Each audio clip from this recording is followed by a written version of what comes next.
요한복음 1장 1절은 태초에 말씀이 계셨다고 선포하고 있습니다. 창세기 1장 1절은 태초에 하나님이 천지를 창조하셨다고 선포하고 있습니다. 자, 여기에서 어떤 태초가 더 태초입니까? 많은 사람들은 창세기가 더 태초랄 거라고 생각을 하십니다. 그러나 실제로 시간상 굳이 구분을 해본다면 요한복음의 태초가 더 먼저 태초입니다. 요한복음에 있는 태초는 하나님이 계셨던 시간을 말을 하는 것이고요. 창세기 1장 1절은 이 세상이 창조된 그 타이밍을 이야기하고 있습니다. 이것을 깨닫는 것은 매우 중요합니다. 바로 이것이 보여주는 하나님의 중요한 속성이 바로 하나님의 영원성이기 때문입니다. 한번 따라 하실까요? 하나님은 영원하시다. 하나님은 영원하시다. 하나님이 영원하신 분임을 알고 믿는 것과 모르고 믿는 것은 여러분의 신앙을 완전히 판도를 바꾸게 됩니다. 하나님이 영원하신 분이시라는 것을 믿는다면 그분과 함께하는 지금 이 순간도, 이 시간도 영원한 시간인 줄 믿습니다. 나의 섬김, 나의 선교, 나의 전도, 나의 봉사가 잠시 한 시간 있다가 사라지는 것이 아니라 하나님과 함께 있었기 때문에 영원한 것입니다. 여러분 상상이나 해보셨습니까? 지금 이것이 영원히 남을 것입니다. 여러분 선교 다녀오신 간증했죠? 사람들이 여행도 갈 수 있겠죠. 그 시간은 자기들 죽으면 끝나는 시간입니다. 아무도 기억해 주지 못합니다. 기억력도 나빠서요. 하나님과 함께하는 시간은 영원히 가는 것입니다. 할렐루야. 이 기쁨으로 신앙생활 하는 것입니다. 그것뿐만이 아닙니다. 오늘 본문은 다음과 같이 말합니다. 4절 보십시오. 그 안에 생명이 있었다. 이 생명은 사람들의 빛이다. 그 안이라고 하는 것은 말씀을 이야기합니다. 영원하신 말씀 안에 무엇이 있습니까? 영원한 생명이 있는 줄로 믿습니다. 이것이 영생입니다. 그런데 사람들은 이것을 알 재간이 없습니다. 그래서 말씀해 보시면 5절 보십시오. 어두움이 깨닫지 못하더라. 우리들의 영적인 상태를 말해주는 것이거든요. 저는 지금 목사가 되어서 복음을 전하고 설교를 하고 있지만 제가 처음 교회를 다녔을 때만 해도 도대체 이것을 알 재간이 없었습니다. 친구들은 죽어서 천국 간다라고 얘기를 했습니다. 저는 콧 웃음을 쳤습니다. 사람이 죽으면 땅으로 내려가지 어떻게 하늘로 올라갈 수 있겠는가? 제가 똑똑한 목소리로 그렇게 얘기를 했습니다. 제가 알 재간이 없었습니다. 저는 제 마음이 영적으로 어둡고 하나님으로부터 멀리 떨어져 있었던 그때를 확실하게 기억하고 있습니다. 좀 더 정확하게 얘기를 하면 저는 믿고 싶지 않았습니다. 저는 제가 신이 되고 싶었고 제가 세상의 중심이 되고 싶었고 제가 원하는 대로 살고 싶었지 신을 섬기면서 굽신굽신 되면서 살고 싶지 않았기 때문에 저는 그 진리의 말씀을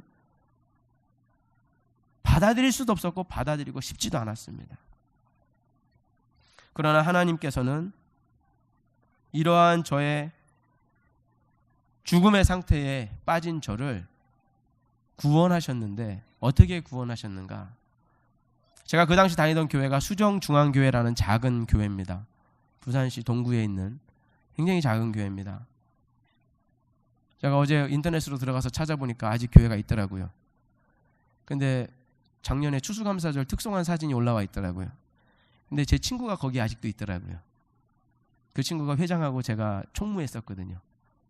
근데 그 친구가 아직 그 지역에서 계속해서 그 교회를 다니는 것 같아요. 그래서 제가 이메일을 했어요. 이제 단메일을 제가 기다리고 있습니다. 여러분도 처음 신앙생활 하셨던 그 교회 기억나시지요? 그때 그 장로님, 집사님, 권사님 기억나시지요? 하나님께서 영적으로 죽어있는 우리들을 살리시기 위해서 누구를 사용하십니까? 따라하십시오. 교회 사람. 제가 그 교회에 그렇게 갔는데 그 교회 사람들을 쓰셔서 하나님이 저를 구원하셨다니까요. 그건 사실입니다. 하나님이 하셨지만 누구를 쓰셨냐면 그 조그만한 교회, 그 교회 사람들을 써서 저에게 말씀을 가르쳐 주셨고 그 사람들하고 같이 수련회 가고 그러면서 제가 예수님 믿게 됐거든요. 양옆에 사람 한번 보시기 바랍니다. 한마디 하세요. 교회 사람. 옆에 계신 분들이 그 교회 사람들입니다. 하나님이 쓰시는 그 교회 사람이 바로 여러분 옆에 앉아 계신 줄 믿으시기 바랍니다. 믿기 싫으시면 뭐 어쩔 수 없어요. 안 믿을 이유 없잖아요.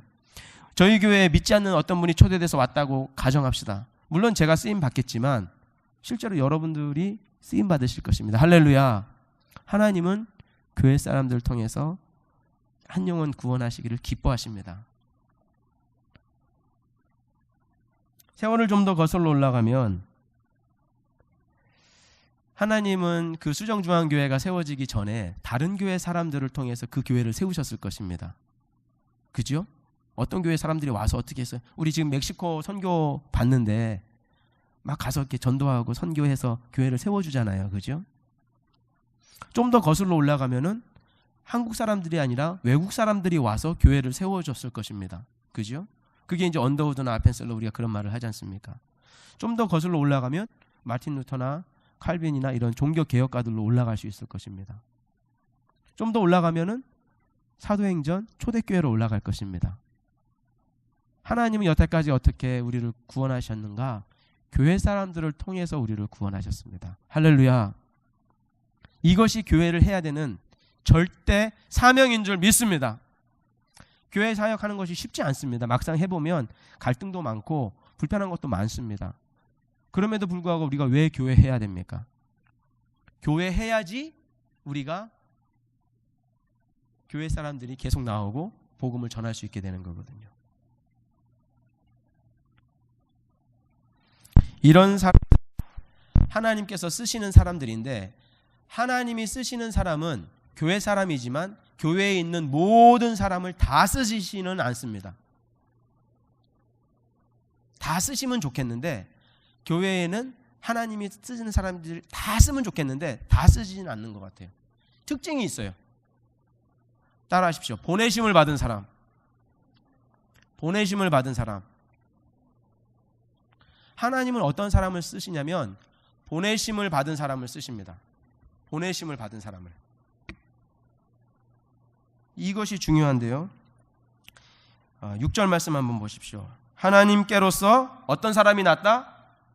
보내심을 받은 사람이 낫다. 여러분은 하나님께로서 보내심을 받았습니까? 아멘. 아니면 그건 내가 아직 확실하게 잘 모르겠는데요. 그 상태입니까? 여기서 요한은 역사적으로 예수님과 동시대 살았던 침례 요한을 말합니다. 그럼 침례 요한이 더 이상 살고 있지 않으니 하나님께 보내심 받은 사람은 이제 더 이상 없습니까? 그렇지 않습니다. 하나님은 여러분들을 지금 이 세상으로 보내셔서 하나님의 사역을, 하나님의 일을 계속해서 하고 계시는 줄 믿습니다. 토론토에 가면 널리 알려진 복음주의 신학교가 하나 있습니다. 이 복음주의 신학교 이름은 틴데일 신학교입니다. 틴들이라고 발음하기도 하고요. 윌리엄 틴데일이라는 사람의 이름에서 땄습니다. 이 사람은 영국에서 태어나서 옥스퍼드 대학교와 대학원을 졸업할 때가 1515년입니다. 거기서 문학을 전공했고요. 이분은 성경을 더 배우기 위해서 케임브리지로 학교를 옮겼습니다. 그는 성경 연구를 깊이 하면서 로마 가톨릭 교회의 오류를 발견합니다. 틴데일은 성경의 가르침에 따라 영국이 개혁될 수 있다고 보았습니다.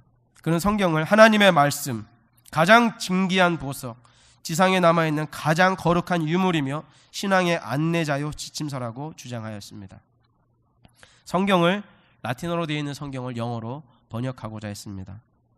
여러분 알다시피 성경을 당시에는 읽기만 해도 사형입니다. 사형도 최고로 고통스러운 화형입니다. 하나님의 말씀에 접근하는 것 자체를 가톨릭 교회가 차단하고 있었습니다. 저하고 그리스 가신 분들은 이번에 저하고 그 말씀을 나누었죠. 가톨릭과 굉장히 흡사한 것이 그리스 정교회입니다. 그릭 얼토닥스라고 하죠. 이 얼토닥스는 개인의 성경 해석을 금합니다. 개인이 성경을 볼 수는 있지만 해석하는 것을 받아들이지 않습니다. 자기들이 해석해서 그대로 받아들이기만 합니다. 영적으로 보면 굉장히 거대한 악한 세력이 그 뒤에 배후에 있는 것을 알게 됩니다.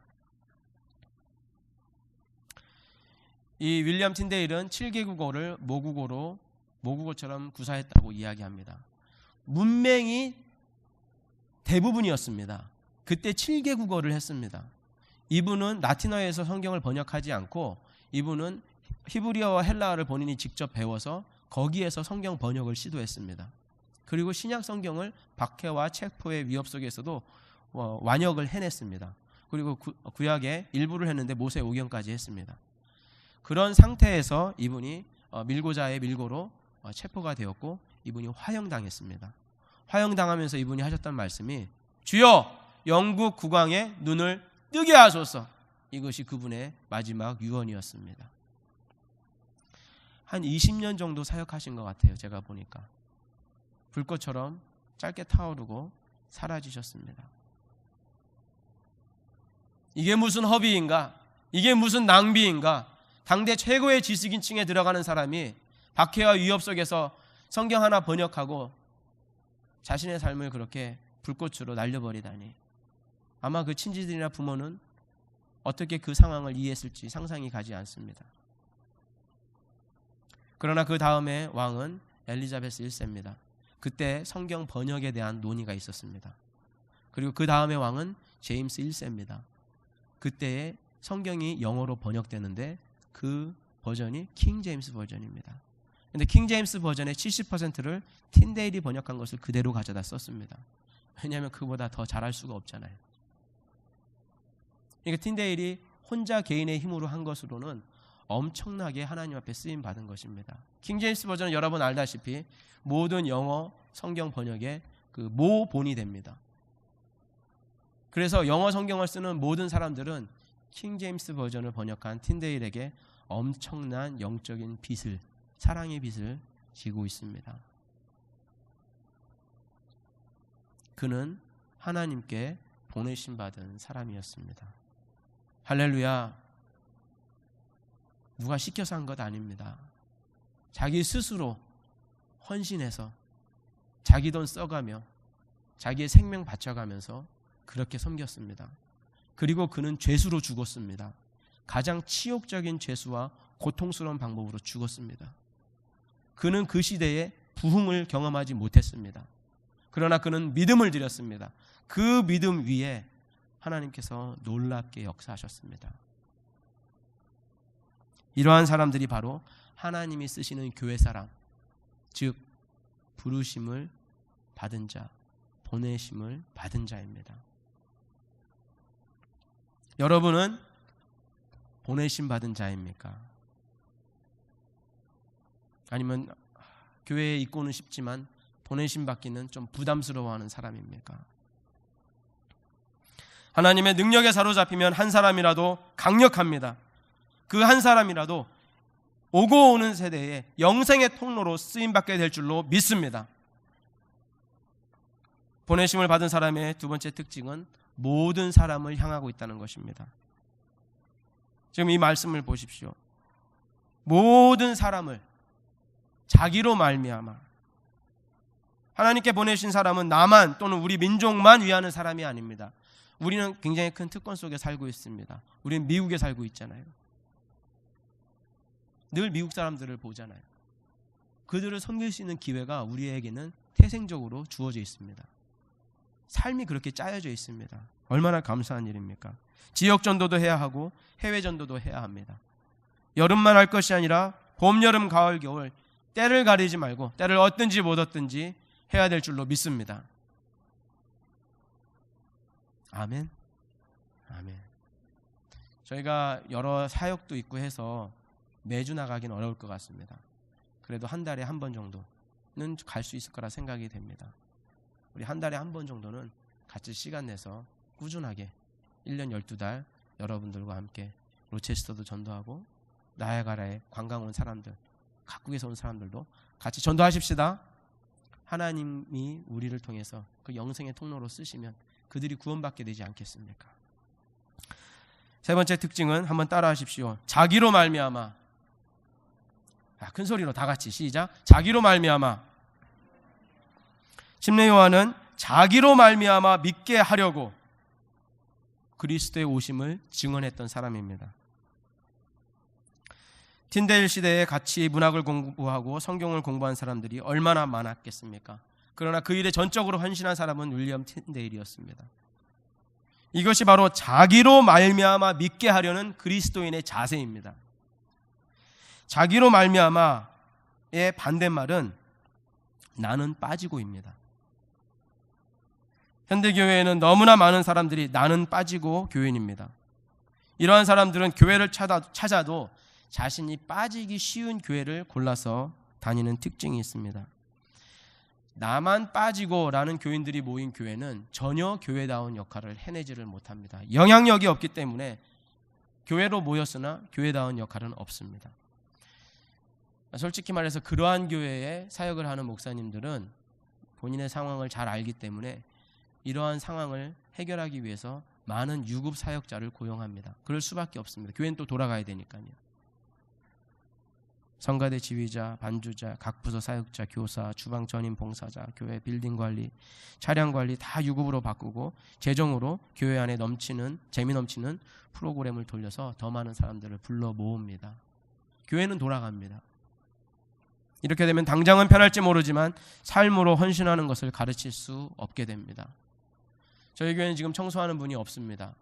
성도님들이 알아서 아름아름 하고 계십니다. 저도 처음에 6개월은 청소를 별로 안 했습니다. 청소해 주시는 분이 있었으니까요. 근데 그분 떠나시고 나서는 저도 짬짬이 청소를 합니다. 청소를 하면 할수록 어떨까요? 기분이 나빠질까요? 아니면 기분이 좋아질까요? 제 진심으로 드리는 말씀입니다. 제가 남자 화장실 청소를 가끔씩 합니다. 다른 분들도 하시는 것 같아요. 가끔 하는데 기분이 좋습니다. 여러분들이 사랑하는 가족을 위해서 집을 청소할 때 기분이 나쁩니까? 이 방을 내가 깨끗하게 정돈해 놓으면 그지요? 얼마나 음식을 하는 것도 마찬가지죠. 힘쓰고 애써서 돈 벌어서 그거 아이들 선물 사주면 얼마나 기분 좋습니까? 그 맛에 또 부모 하는 거 아닙니까? 삶으로 헌신하는 것을 배울 수 있는 굉장히 좋은 교회가 바로 이민교회입니다. 사역자들도 부족합니다. 여러 가지로 어려운 환경이 사실 이민교회가 있습니다. 더구나 저희 교회는 빌딩 몰개지까지 있기 때문에 좀 어렵습니다. 그렇지만 내 삶으로 헌신하는 것을 지금 배우고 있습니다. 할렐루야! 여러분의 그 선교와 그 섬김과 그 봉사를 하나님이 기억하고 계십니다. 즐겁게 기쁨으로 해보시기 바랍니다. 어저께 밤에도 늦은 시간에 오셔서 음식 준비하시는 분들이 계시더라고요. 너무나 감동이 되었습니다. 제가 맛있게 먹도록 할게요. 이제 말씀을 맺겠습니다. 미국인들, 한국인들 가리지 말고 세계 선교하라고 하나님께서 지금 이 시대에 우리 이민교회를 부르신 줄로 믿습니다. 누가 시켜서가 아니라 나로 말미암아의 신앙을 가지고 기쁨으로 순종하며 나아갑시다. 나로 말미암아 하나님께서는 뜻하신 모든 사람을 구원해 내실 것입니다. 우리 로체스터 온누리교회가 부르심에 순종하는 교회 되게 하옵소서. 이 기도를 날마다 눈물로 하나님 앞에 올려주시기 바랍니다. 나만 빠지고가 아니고 나로 말미암아 교인들로 날마다 준비되는 교회 되게 하옵소서. 오늘도 나에게 비추인 이 빛만을 온 세상에 증언하고 간증하며 그 말씀을 누구보다 사랑하는 주의 자녀 되게 하옵소서. 다 같이 한 목소리로 기도하시겠습니다.